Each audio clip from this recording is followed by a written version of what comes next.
Thanks for tuning in. The views and opinions expressed in this episode are those of the guests and do not reflect the views of the Oswego Alumni Association, SUNY Oswego, or any of its officials.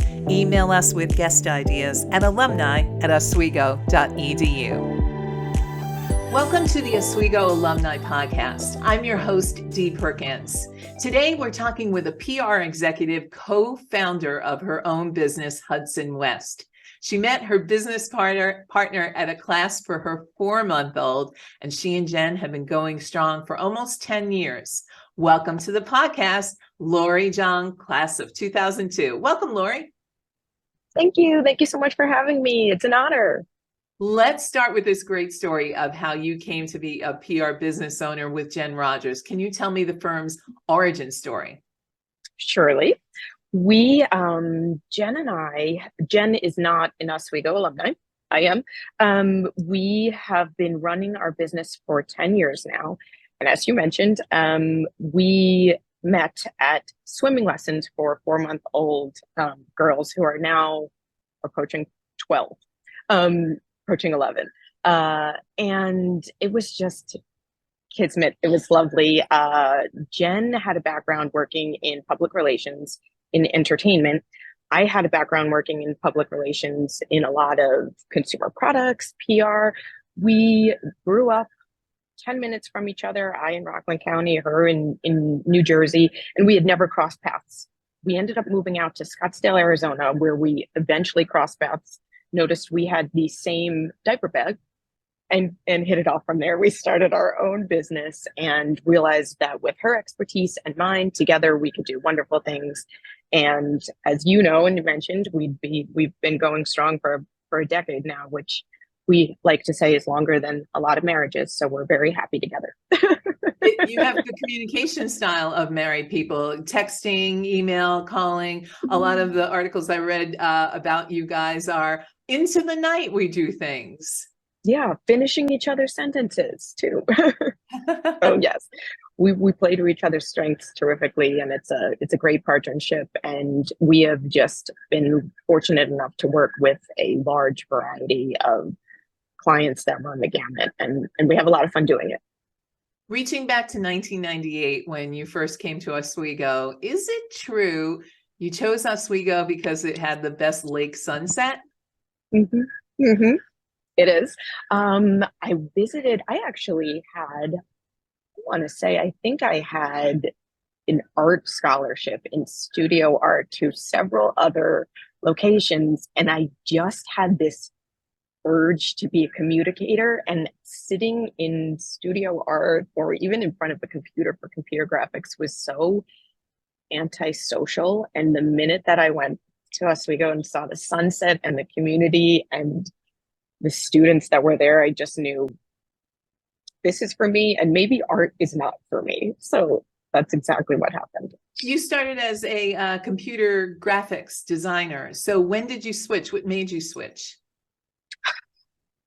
I think I switched right away.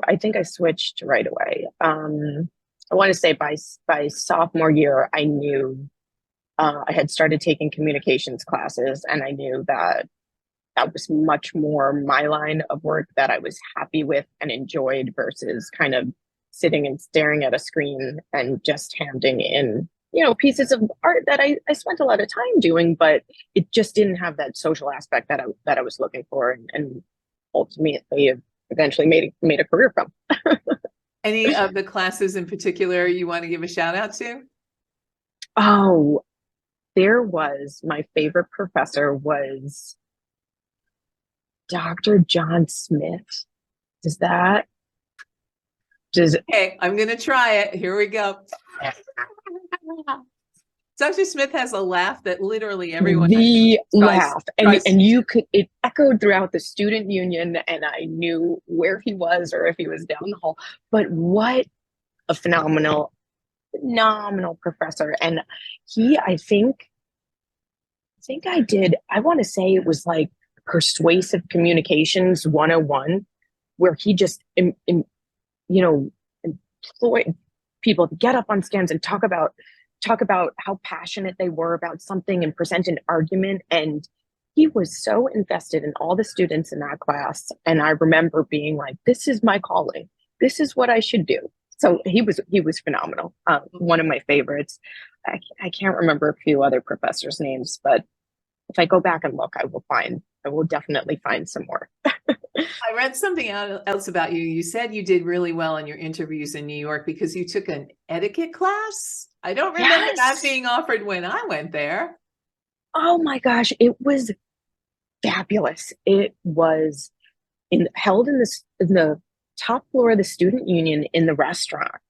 And what it showed you was how to sit down and have an interview with someone over a meal, over coffee, over, right down to which spoon to use, and told you a trick of bread or dinner plate.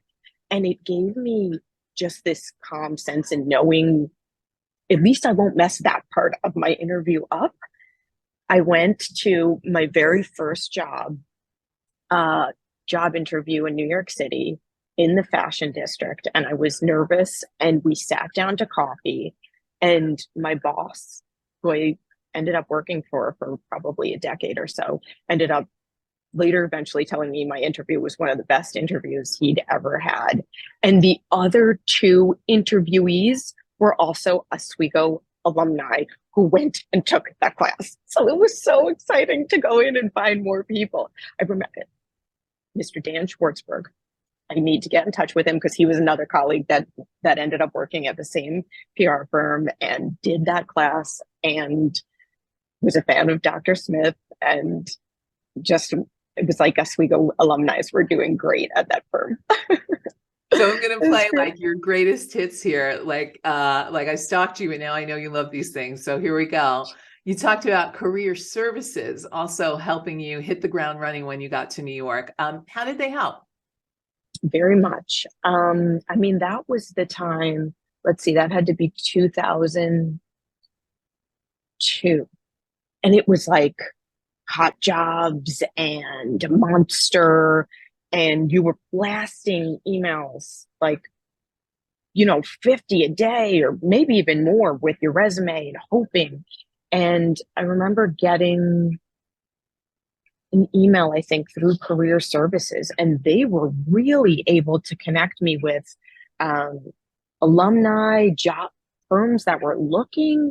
They were career services was much, much more effective in terms of helping me get interviews at positions where I wanted to be, namely New York City then, and versus where I had so many other friends who were like, I sent out 100 resumes on monster.com today and I haven't heard back from anybody.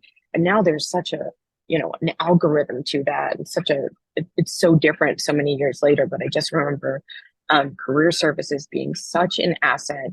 And anybody who's worked for our firm, interns, anything like that, I always tell them to get in touch with the career services department at their university, because it's invaluable. It's invaluable help to have someone to talk to on that line. So something you don't know is we have a couple of things in common. And one of those is when I left college, I started in public relations too in 1985. And I think about the things that I did. I was an assistant. So some of the things that I would do is write things up and print them and then put them in my boss's inbox, where she would read them, make marks on them, and then hand them back to me. I would have to make changes. I'm guessing things changed when you got out there in 2002.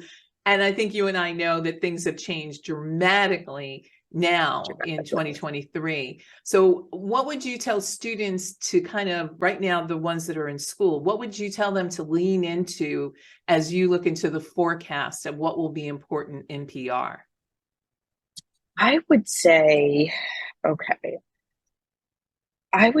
definitely, I mean, social media has become such a big part of PR, but I also think that a lot of graduates now, companies and firms and businesses are relying on them too much for social media. It's almost like what you're saying, we didn't grow up with social media, so let's get the younger kids to do it, except you're still trying to reach audiences like you and I. So I think I would say nothing will be better than networking in person. Meet the writers and editors that you want to meet the clients that you want to meet. Nothing's going to replace in-person networking, picking up the phone and calling someone, because no one does that anymore. And I would very much suggest that anybody who's trying to get into a career of public relations, look into kind of, I don't want to say the old ways of doing that, but like, just like you said, that inbox that still exists on my desk, a stack of files that I need to look at, a to-do list. Send a thank you note after you do an interview. It's going to stand apart. An actual physically written thank you note. Now you're going to stand apart. You're going to be able to showcase some of your writing skills that aren't in the form of emails or social media or things like that. So I would say lean into the kind of those old practices that can differentiate you as a candidate. Looking at what you do on a day-to-day basis, I see that PR from your side of things is all about relationships, whether you're making relationships with your clients. Something you've talked about in other media is other PR firms. And of course, the people you're trying to have book your clients. Is there anything you use on a day-to-day basis to keep your day straight? Because that sounds like a lot of calls and a lot of emails. And how do you manage it all on a daily basis? It is a lot of calls and it is a lot of emails. I love, I mean, I love the Google suite of services that has everything from shared documents to shared agendas to things that you can go in and make comments at to alert you. Of course, everything is now on my phone. And I also think, again, just having such a wonderful business partner at Hudson West. Normally, she's on a different time zone. So we like to pride ourselves in being accessible 24/7. We will have a producer call us in LA that she'll be able to take because it's late at night on the East Coast and vice versa, where I get the early morning calls. I think it's just, again, having a partner and shared calendars and shared documents. She is also extremely well organized and helps me where I'm a little more creative, and she kind of puts my thoughts down on paper. So it works out really, really well. Oh, that's a great relationship. I have a relationship like that too, where I'm the organized one. Some of the things that you do is try and get your clients on big national stages like the Today Show, and probably smaller ones too, like this podcast. How do you work with a client who maybe isn't quite camera ready? Well, I think, okay, again, depending on the client, a lot of times we will listen to that client. If they aren't camera ready and they don't want to go on, maybe we'll do an alternative. If it's someone who is just their first time being on camera, we do a whole media training. We do a program where, again, kind of you compartmentalize things into buckets, so you're going to be better off. We'll do some dry rehearsals. We'll do some dress rehearsals, and we'll really make them feel comfortable in their materials. And a lot of times our clients are really, subject matter experts on their own, and they're very comfortable with what they have to talk about already. So, but again, the simple media training is something that we definitely advise for someone who's not quite camera ready. Yeah, and I don't mean pretty, because I feel like that's kind of the COVID years kind of did something really great in that now not everyone has to look like a model. Everyone, yes, all the people who look like normal people can be on camera and do normal things, and speak and be on camera. We all don't have to be like Miss Universe. So yes. I actually mean people who maybe would look at a Zoom camera and kind of freeze. Like, how do you convince them? And it sounds like what you're doing is repetition, repetition, repetition. Repetition. And you're absolutely right. I was kind of referencing like when they're sitting down in studio at the Today Show, but the pandemic changed so much that, regarding breaking news, we can get a client on a national news station via Zoom, just like you and I are. So that's helpful and harmful at the same time.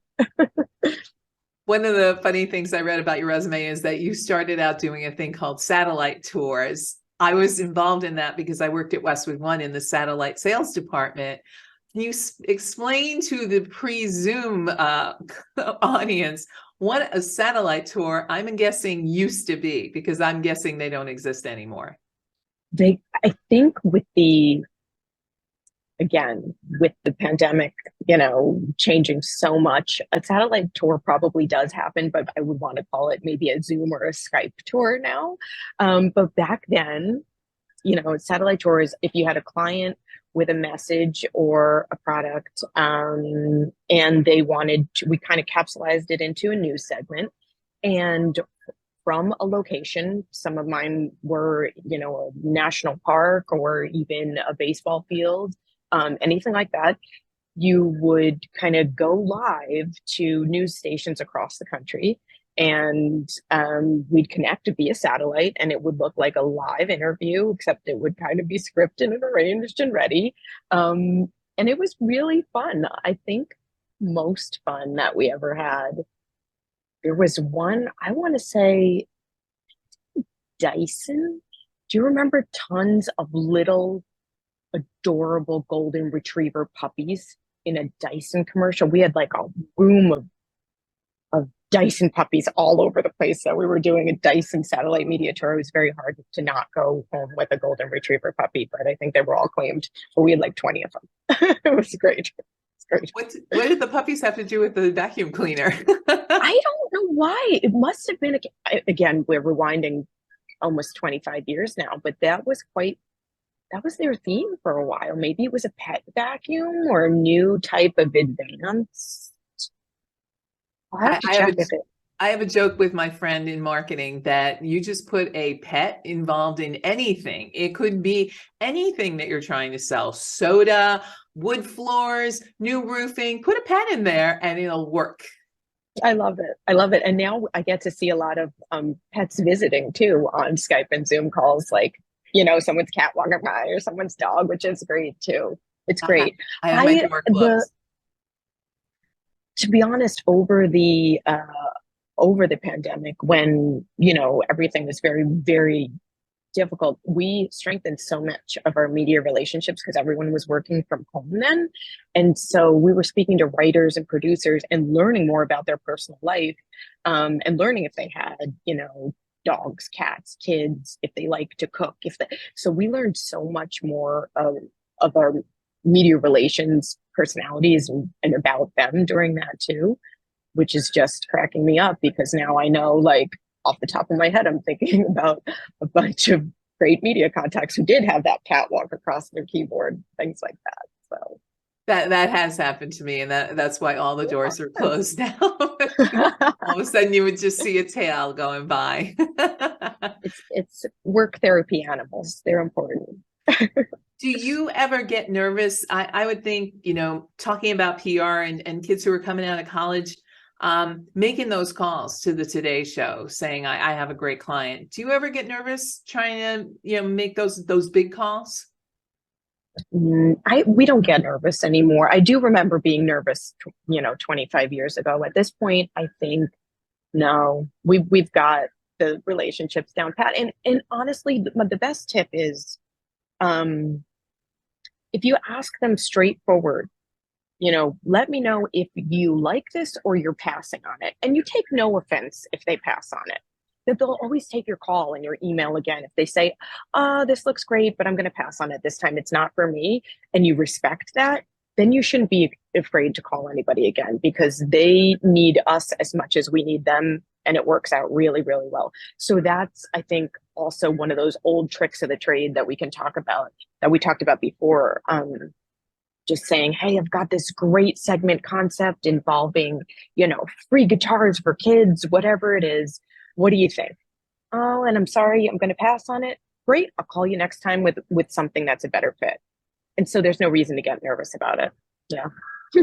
I've seen in your resume big things like Seinfeld and, other things in the entertainment industry that are big wows. Here's your chance to give us a little plug. Tell me something about what you're working on right now. That's not a big wow, but it's necessary. Oh, there's so many. You know what? I think our favorite and I could say this throughout all of Hudson West, our favorite types of clients to work with are some nonprofits that really like come together as a community that change things that it's a whole different sense of working with a company versus a consumer product that you're trying to book, or an author, or something a little more self-serving.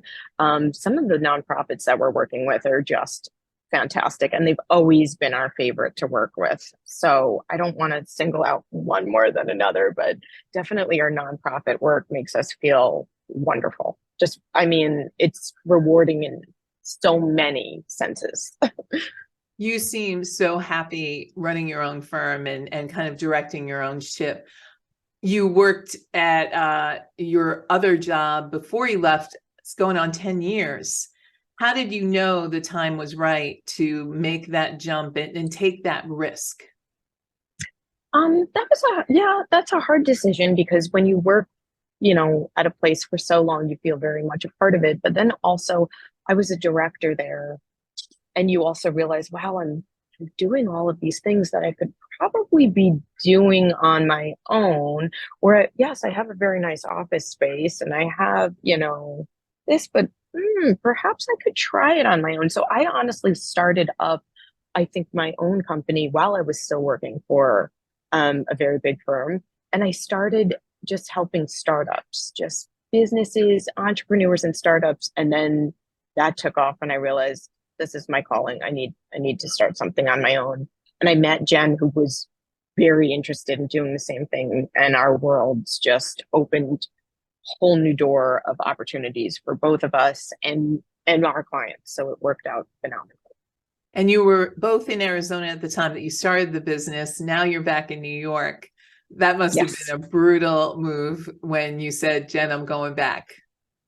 It was, but again, I think because we are so much alike and complement each other's differences, that like it actually felt great to be going back to the East Coast and knowing that I could get a 3-hour head start before her, take care of all the morning call downs in the East Coast.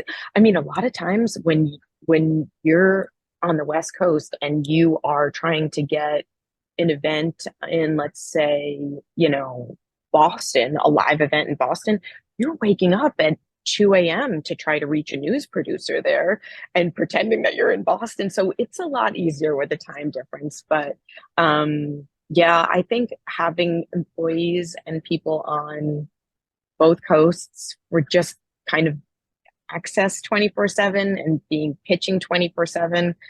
It really helps.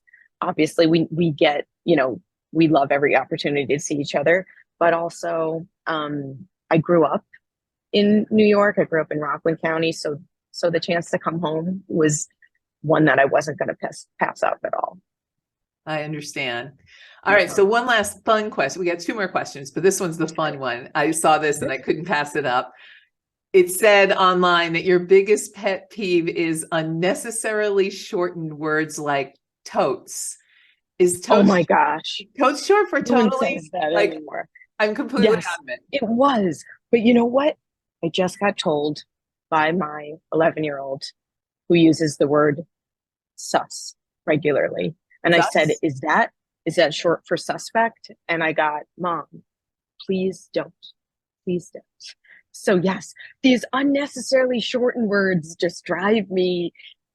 Why? Why question the word when it's already established in the dictionary?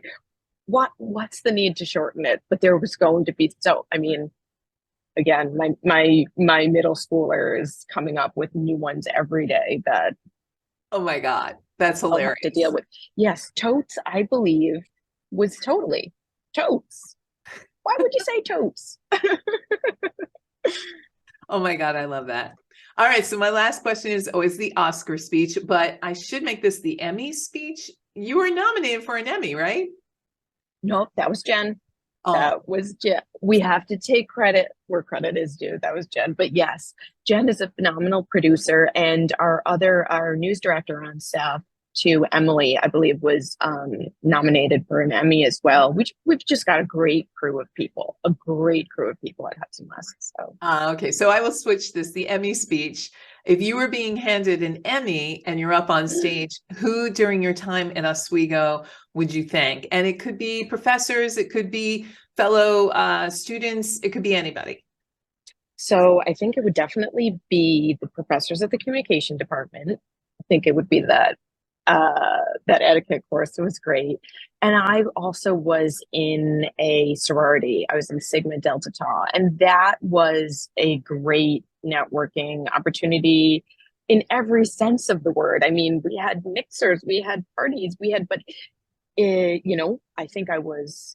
think I held quite a few positions in the sorority, and it just helped to prepare for networking in life and everything else. So I just think a social club like that is deserving of a shout out. Oh, that's wonderful. Well, thank you so much for taking time for us. You can find Lori at hudsonwestpr.com, and she's also on LinkedIn. Anywhere else that people can find you? That's perfect. That's perfect. Okay. If you want to reach out to us with guest ideas, find us on Facebook or LinkedIn, or our email, which is alumni@oswego.edu. We are always looking for ideas from our over 92,000 alumni. I just got the new number during reunion, so it's 92,000 now. I'm Dee Perkins, and we will see you next time on the Oswego Alumni Podcast.